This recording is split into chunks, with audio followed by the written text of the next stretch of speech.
Hello, students. A very good evening. And this is my fifth lecture on Aristotle's Poetics. Actually, this is the prescribed test that we are going to start now with some brief introduction why reading Aristotle is important and what is his legacy, etc. We have seen in the previous lectures. Now, let us see how significant Aristotle's Poetics, the text of Poetics, and in what way it has contributed to the evolution of literary criticism, especially in not only in English but in any language. It is not that literary criticism is particular for one language, but it is there in every culture in all languages. Yet we know that because English is an international language and we have many texts translated into English, and English has enriched itself due to colonization also, because wherever they have established colonies, they of course have translated so many texts into English. And Greek, actually Aristotle is as I have introduced it to you, he, is a Greek philosopher, and his texts were also translated. So we have in English so many translations of Aristotle, which are considered to be very worthy or up to the mark, etc. To mention a few, I have Humphrey House's translation of Aristotle, Bywater's translation, and Rostagani, and some other translations are there which are significant. But for my lecture and for our understanding, to make things easier for you, I am following Humphrey House's translation of Aristotle, and to focus on the significance of Aristotle, let us see how and why we should study Aristotle's Poetics. And because some of you might be getting a doubt, and no, not exactly doubt, but you'll be wondering why should we read the text that was written way back in the ancient period, say 4th century or so, and also the text is available in pieces, not completely. So we will be wondering why such a ancient text, which is available in pieces, is being prescribed for your study. So there are reasons for that. So let us see why should we read and what is the significance of Aristotle's Poetics. Now, let me share my presentation now.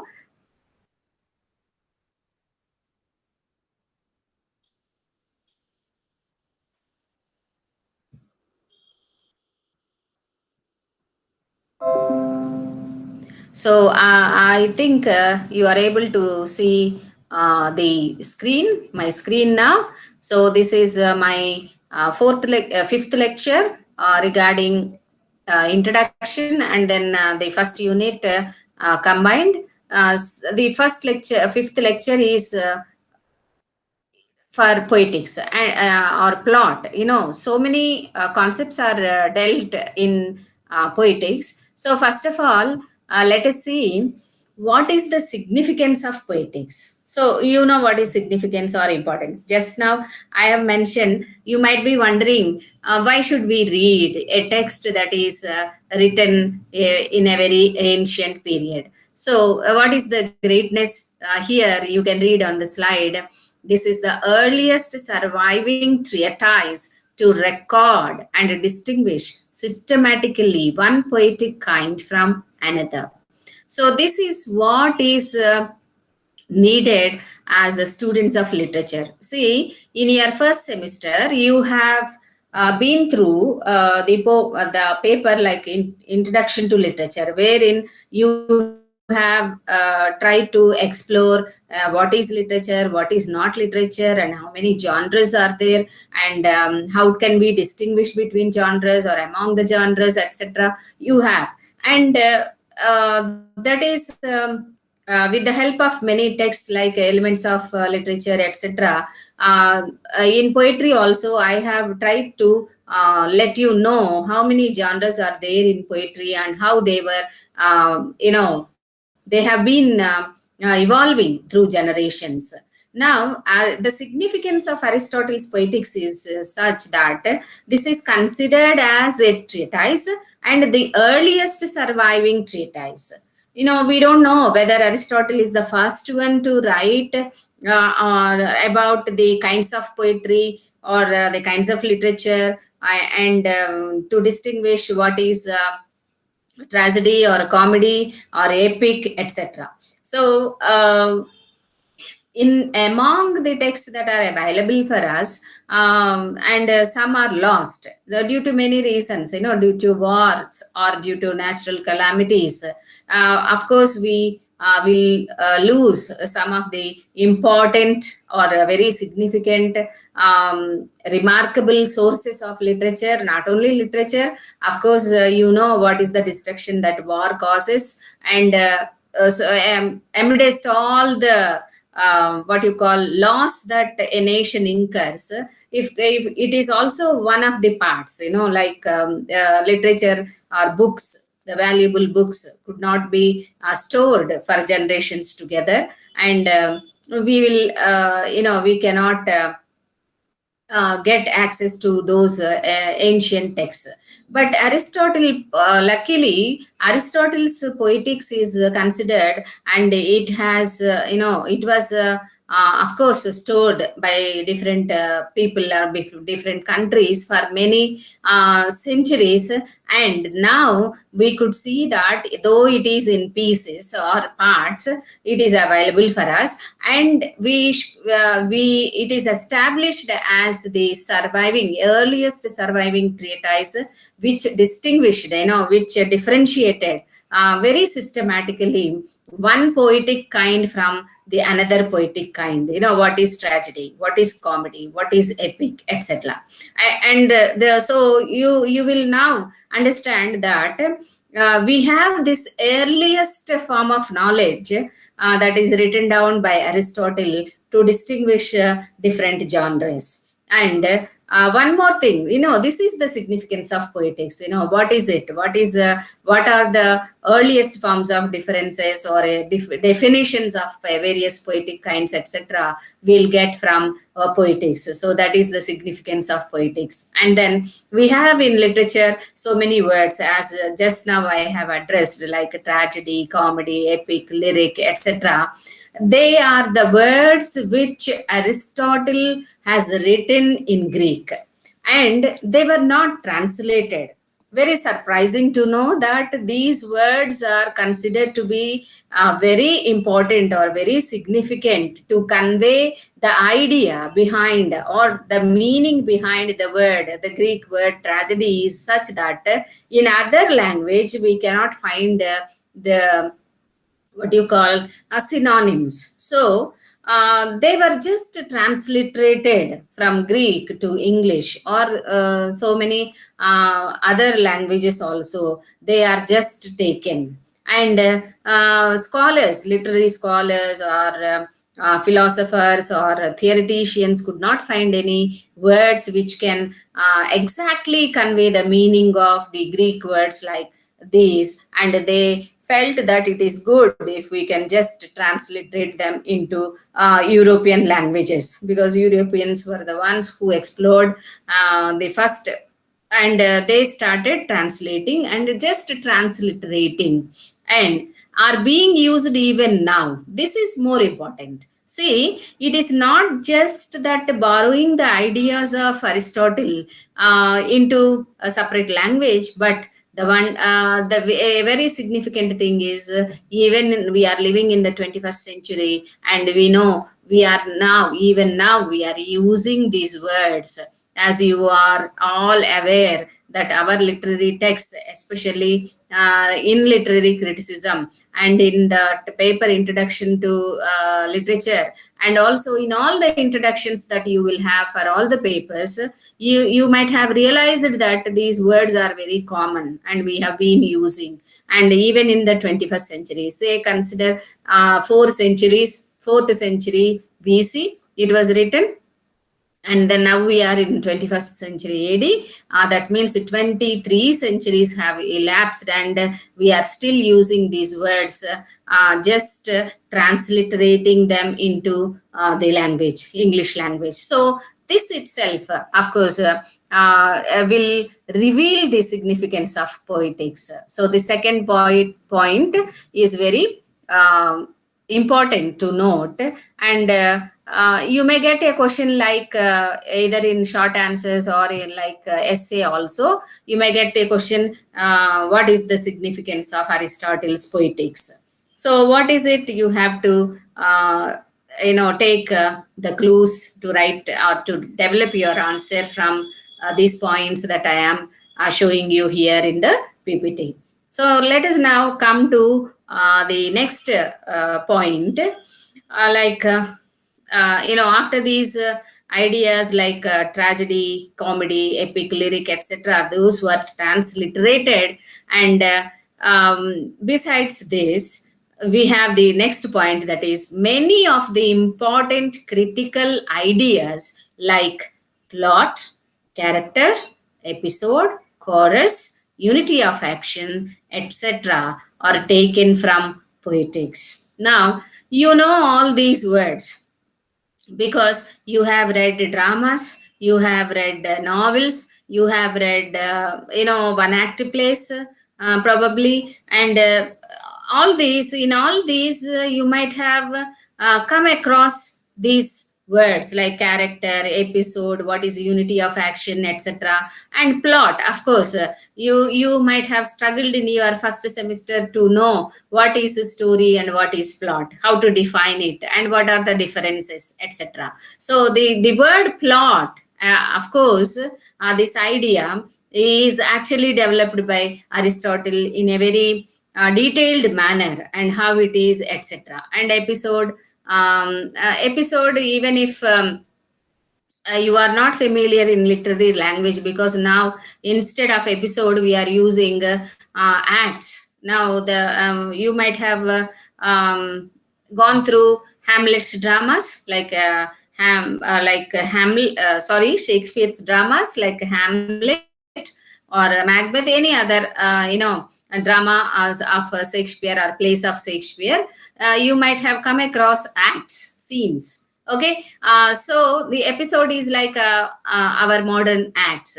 So the idea,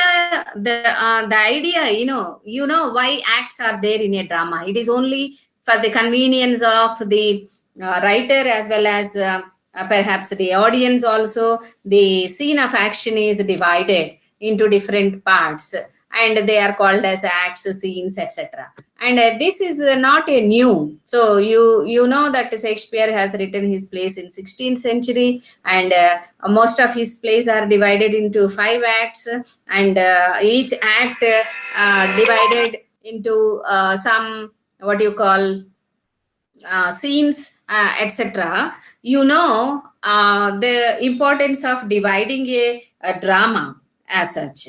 So there, that this idea of episode is not new, and poetics has given us all these, and character. You will be knowing as we go through the poetics into the deeper you know deeper levels of poetics, or deep into the text of poetics as such. You will be understanding how important a character is, and what is plot, and how important it is, and what is chorus, and the unity of action. What is action, and then how it should have unity as such will be explained.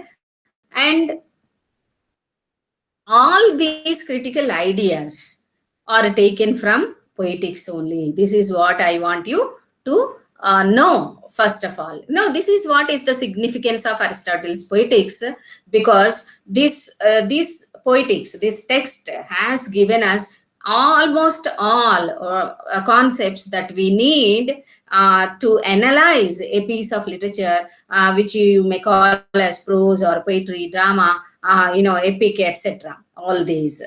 Now, so this is why we say that the text of poetics is very significant. Now, reading poetics makes us to understand that critical terms are relative and not absolute. See the text. Here, I missed to put this word poetics in italics, but it is italics to show it is the text of Aristotle. If we read Aristotle's poetics, what is that we can gain or understand? This is that critical terms are relative and not absolute. This is like to say the modern concepts like post-structuralist concepts or deconstructive ideas that language is relational and it is not absolute. Any word we utter, will have meaning in its context, and the meaning depends upon the words uh, amid which that particular word is occurring. And so just like that, critical terms of course are words, and we have so many critical terms as you have M.H. Abraham's literary terms. I told you that it is like the Bible for all the students of English literature. To have a fundamental knowledge of what is what in literature, you should keep on going through the text of Abraham's literary terms. And in a similar manner, we have critical terms, as you have seen just now, like plot, character, episode, chorus, etc. These are all critical terms. But once we read Aristotle's Poetics in a what do you say? Detail, if I can't say detailed, but as far as we can go through in a very engaged manner to some extent in detail, you will understand that all these critical terms are very relative, and we cannot explain them, or we cannot understand them without relating these words to some other words, and they are not absolute. And we should examine them in the light of the literature to which they refer. So, it is said by many scholars that Aristotle might have written this poetics after reading so many of Greek dramas that were available during his lifetime. So, Greek literature or Latin literature, which are called as classical literature, as are classics, Greek textbooks, etc., are termed as classics. And in the very beginning of the evolution of English literature. Of course, English literature is there in the Old English period also, but how anonymous texts are there, very few are available, etc. And we know in the Middle English only Chaucer is considered. Chaucer is considered as the father of English literature, and we have begun in our first semester with Chaucer's Canterbury Tales, and we have seen why he is considered as the father of English literature. Till then, in England, not only in England, but in many other European nations, Greek and Latin were taught, and Greek dramas. We know Virgil's. Aeneid, etc. All those, Latin in Dante, Divine Comedy, etc. We will be always referring to so many classical texts, very great books that are regarded as great, are written in Greek and Latin. We know that, and they were actually translated later. And it is believed by so many why Aristotle happened to written such a kind of treatise on, how to read, and what you call how to write also. And these poetics, one more thing I forgot to tell you in the very beginning is poetics is not only for the poets, but also it is for the what you call readers. So, if you read Aristotle's Poetics, you will understand in what way we should read a piece of literature.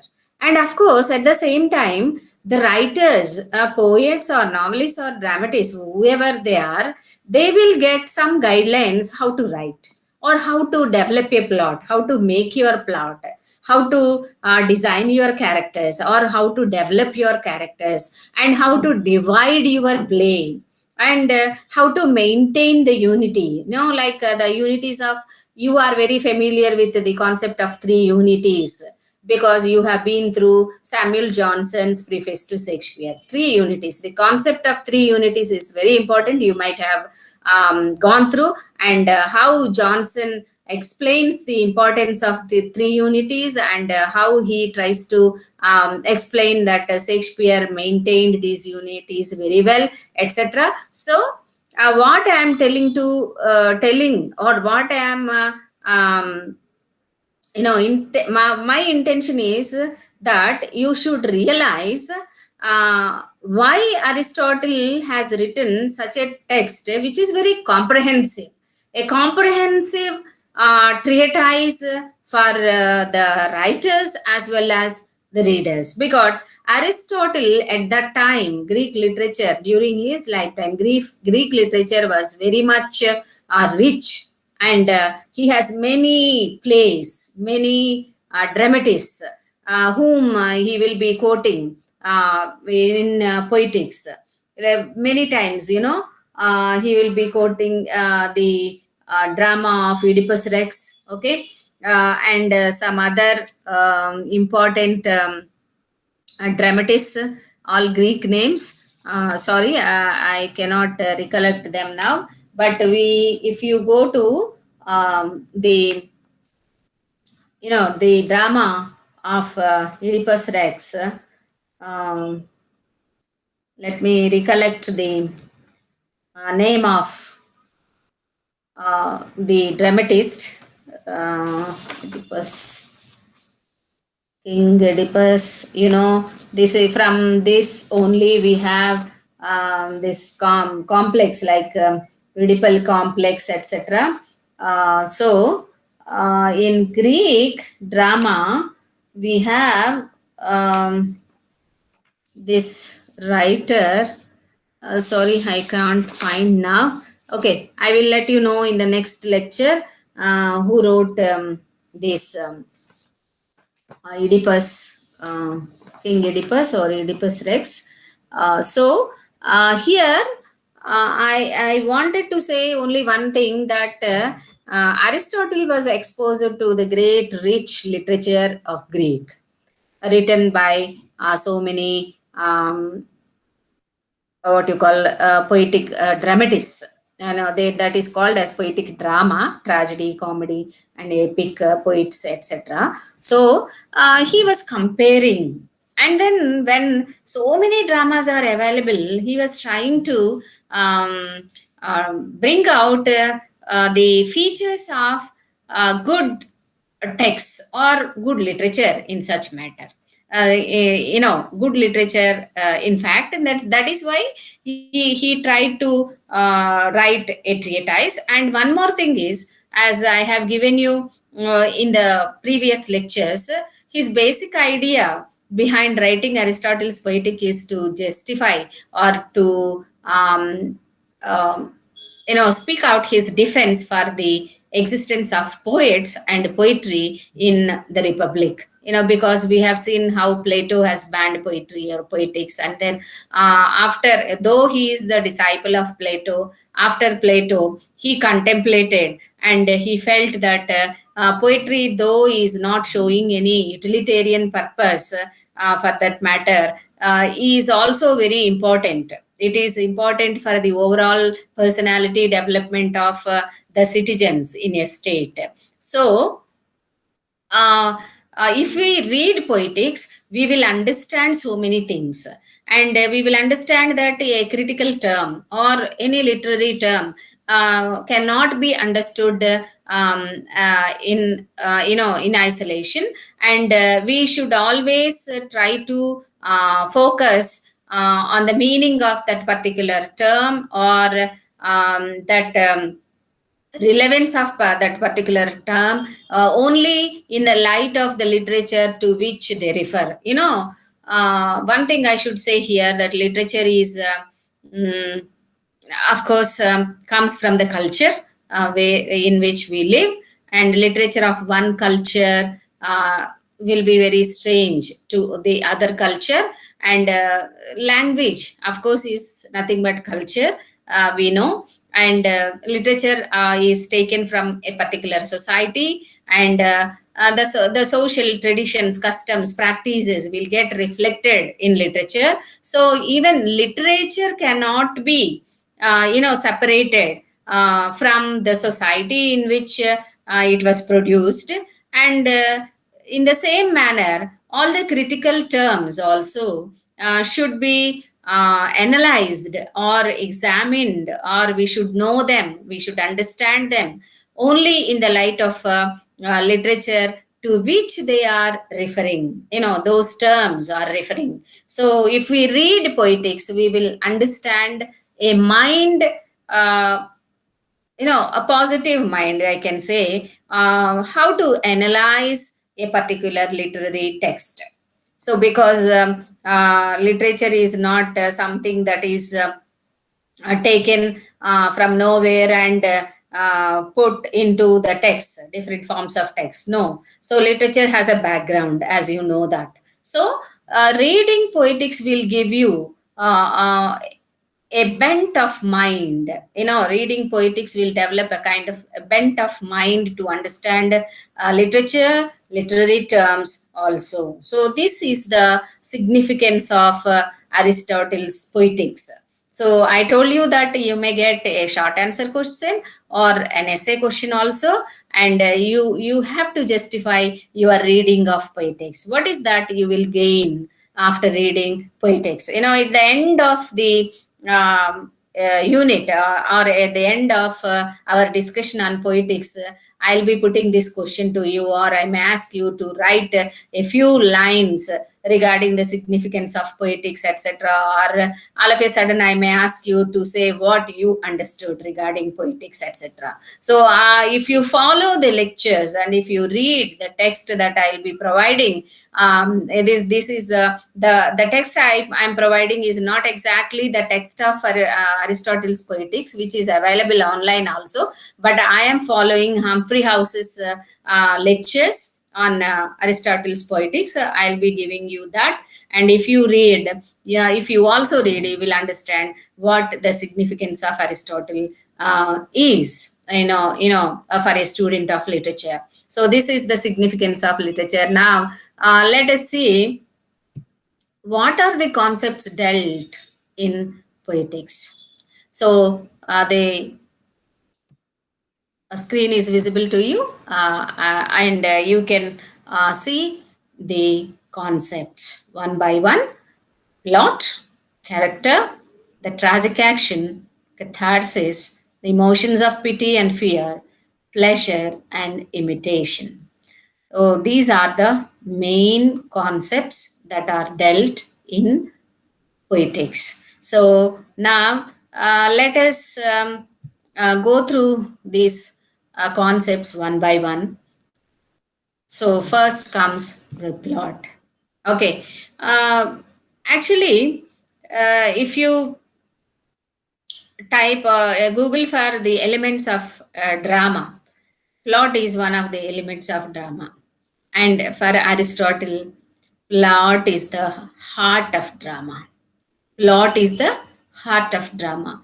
This word is enough to reveal the significance of plot. So you imagine, we are all human beings and we know how important heart is for our existence. The students, you can, this simple phrase will reveal you the importance of plot in a drama.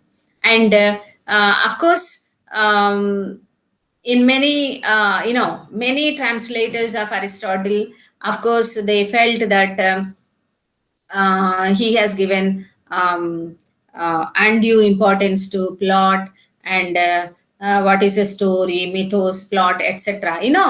Starting from mythos, which is a plot, is the like mythos is the word he takes, and then he develops this into a gradual technical term, making it a more important term in literature, especially for dramas. So, plot is one of the significant elements of tragedy. It is not sure, it is not the only element of drama. It is one among the elements, yet it is the significant elements of tragedy or okay, drama, whatever. It for Aristotle, plot is very technical. It is a very technical term, and actually, his famous phrase is there to define what is plot, etc. In chapter 7 of Poetics, he says that a tragedy must have a beginning, a middle, and an end. I think you are very familiar with this phrase, because in your first semester itself you might have come across this phrase. No discussion of plot will be complete without referring to this phrase of Aristotle. So I think, I presume that you are all aware of this phrase. Okay, then what is the beginning, what is the middle, and what is the end? We should see that. And who makes it? The plots are made; they are not there as such. And Aristotle considers that poet is the maker of his own plots. So he considers the poet as the maker of his own plots. Stories are there already. If